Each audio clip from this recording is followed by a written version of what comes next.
World War II did not give everyone a uniform.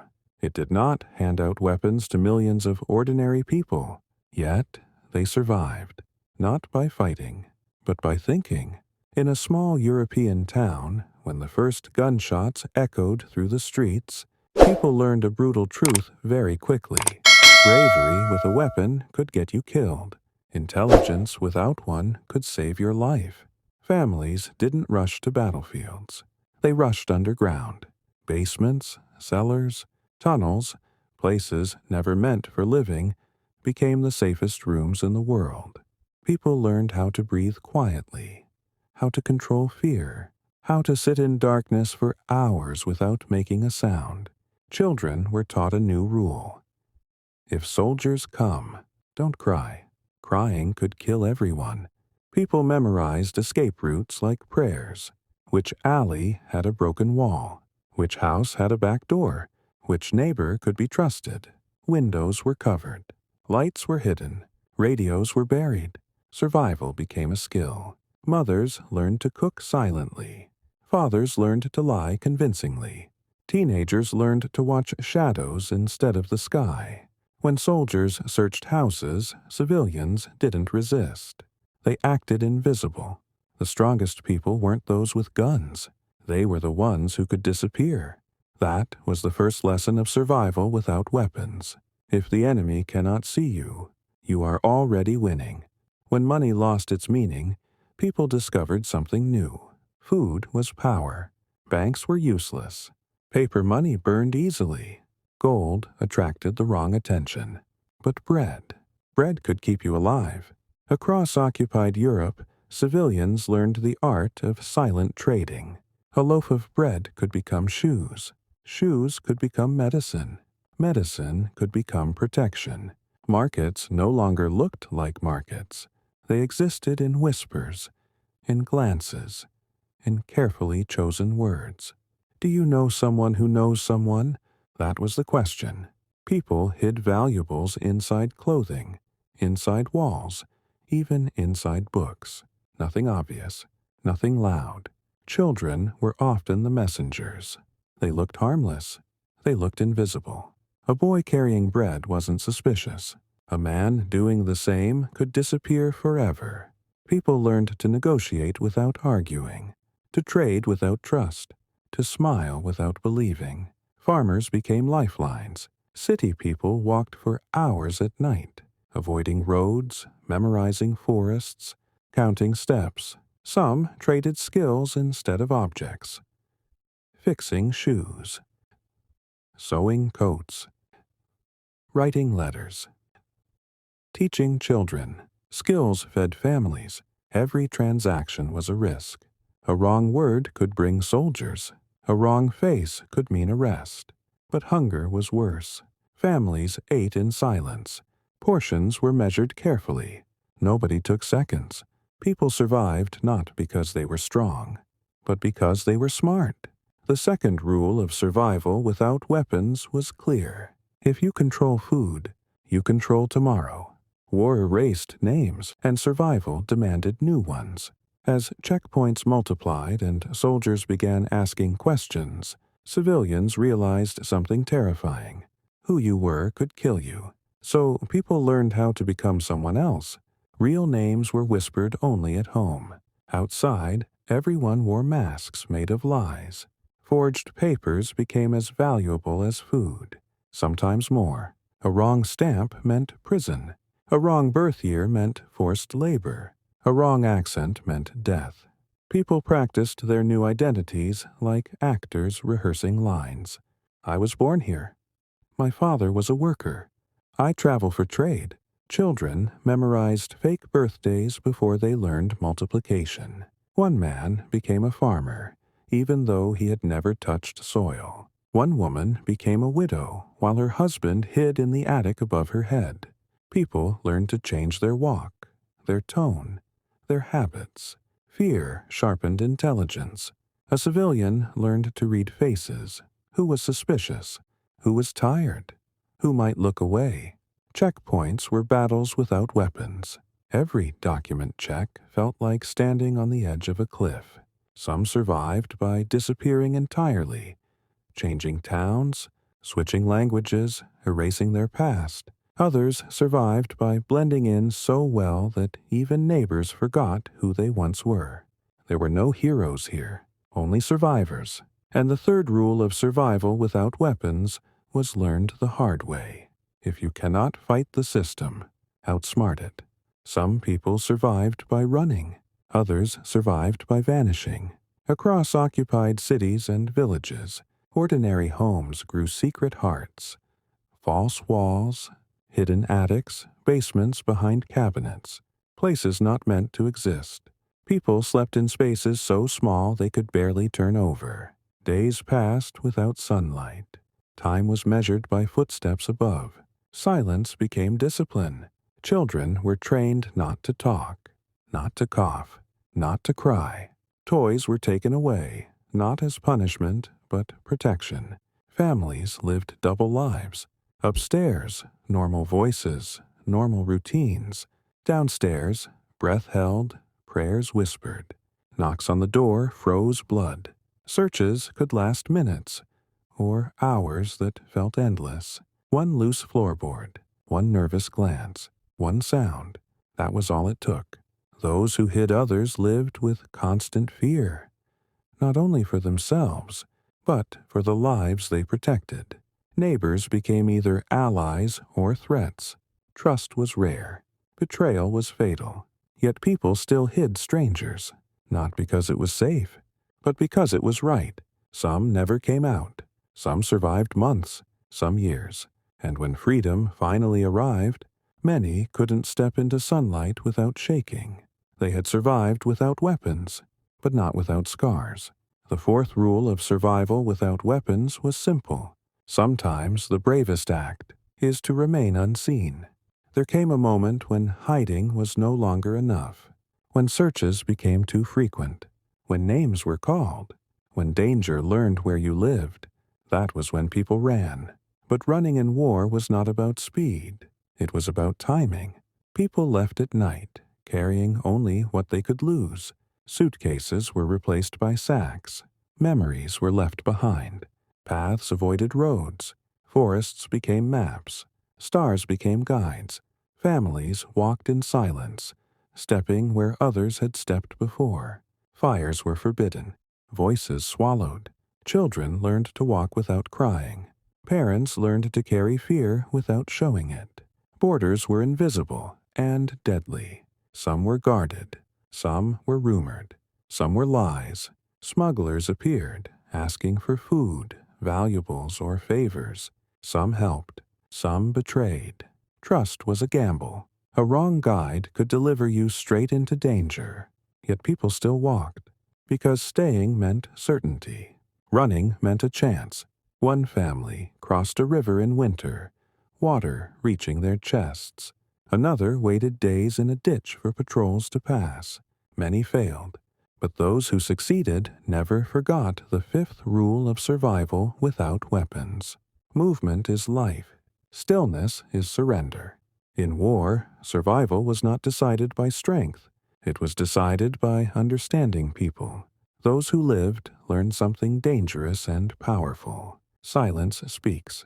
Eyes betray. Fear has a sound. People learned to read footsteps.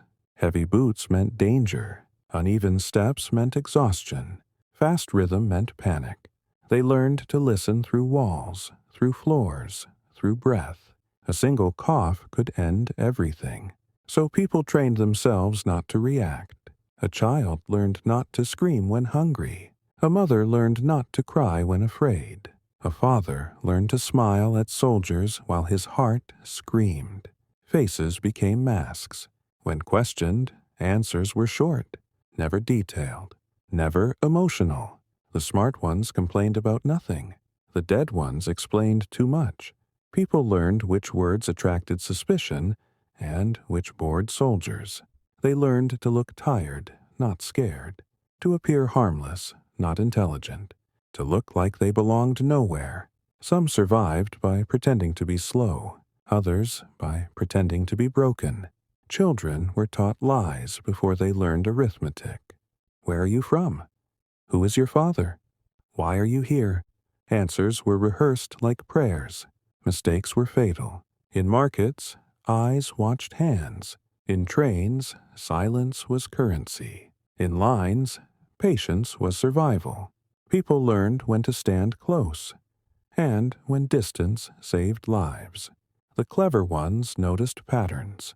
Patrols at the same hour. Guards who looked away. Moments when chaos covered movement.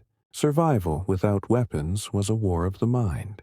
And the sixth rule was learned the hard way. Speak less. Watch more. Trust slowly. Think always.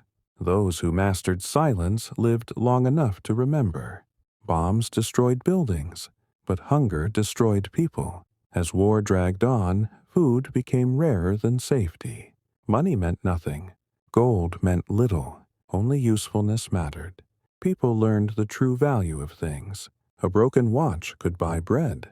A coat could save a child. A secret could feed a family. Markets were no longer places of trade. They were places of judgment. Every exchange asked the same question. How desperate are you? People cut bread thinner each day. Soups were made from peels, roots, and water.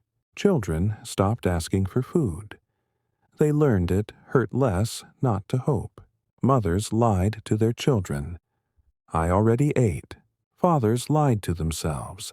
Tomorrow will be better. Some traded skills instead of objects.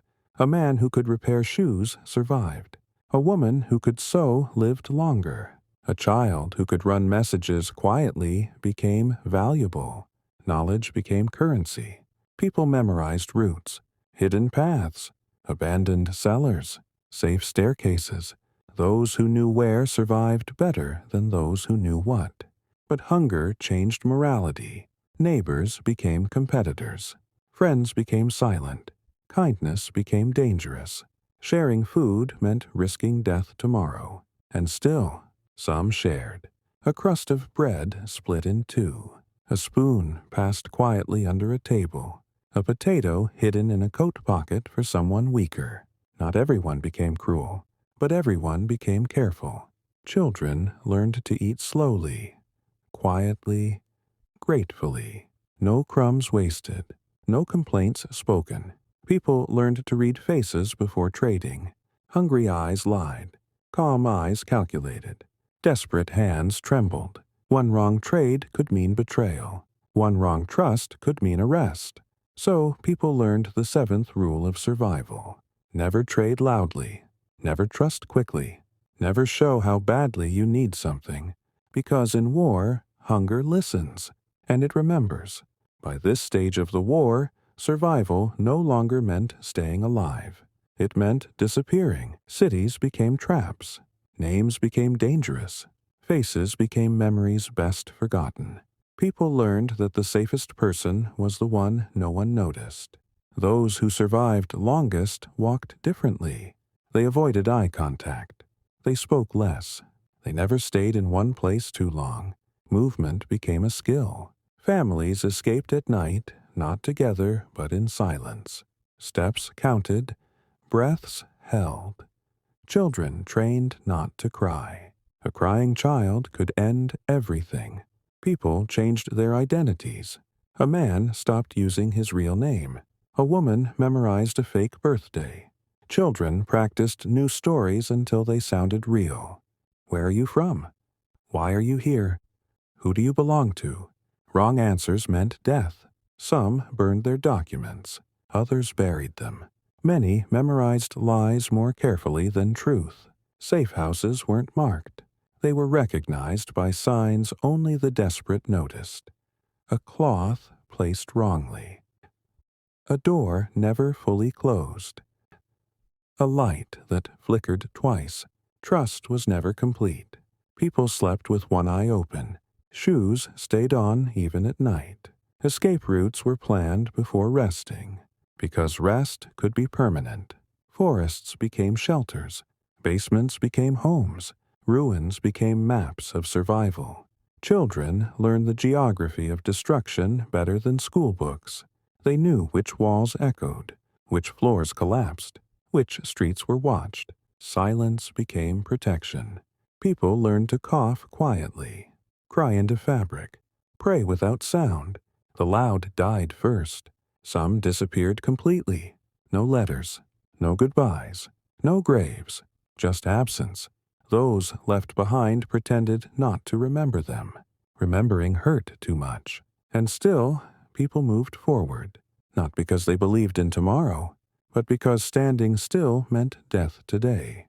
By the end of the war, many survivors were alive, but they were no longer who they had been. They had survived by becoming invisible. The war did not end with celebration for everyone. For many survivors, it ended with silence. When the guns stopped and the skies grew quiet, people slowly stepped out of hiding. From basements, forests, tunnels, and ruins, they expected relief. Instead, they found nothing. Homes were gone. Streets were unrecognizable. Landmarks existed only in memory. Some walked for days to reach places that no longer existed. A man returned to his house and stood there, confused, because the house was gone, but the memory was still standing. Families searched for each other. They checked shelters, hospitals, lists on broken walls, names crossed out, names never written. Mothers waited. Children waited. Many waited forever. Survivors had learned how to stay alive during war, but no one had taught them how to live after it. They struggled to sleep. Silence felt wrong. Darkness felt dangerous. Sudden noises caused panic. People jumped at footsteps, flinched at doors closing, looked for exits even in safe rooms. Children who survived had grown old too fast. They had learned hunger, fear, loss. They didn't play war games. They had lived them. Food was available again, but people hid it anyway. Beds were safe again, but shoes stayed on. Trust was the hardest thing to rebuild. Neighbors had betrayed neighbors. Strangers had saved lives. Good and evil no longer wore clear faces. Some survivors felt guilt. Why did I live? Why not them? They carried names in their hearts. People who never made it out. Every laugh felt heavy. Every smile felt borrowed. Cities rebuilt slowly. Walls went up. Roads reopened. Shops returned. But inside the people, the war continued. Many never spoke about it. Not because they forgot, but because words were too weak. They taught their children one lesson above all: never take peace for granted, because they knew the truth. The war may have ended on paper, but for those who survived without weapons, it lived on, inside them, forever. The war had ended, but the survivors had learned truths that the battlefield could never teach. Strength is not always in weapons. Power is not always in numbers. Courage is not always loud. They had survived by thinking, hiding, escaping, and sacrificing, by staying silent, by being invisible, by understanding people and situations faster than danger moved. Families rebuilt slowly. Children grew cautiously. Every laugh, every song, every sunrise felt like a victory. But the lessons were indelible. Silence is survival. Observation is power. Trust is earned, never assumed. Kindness can be dangerous, but still necessary. Resourcefulness beats force. Hope is the final shield.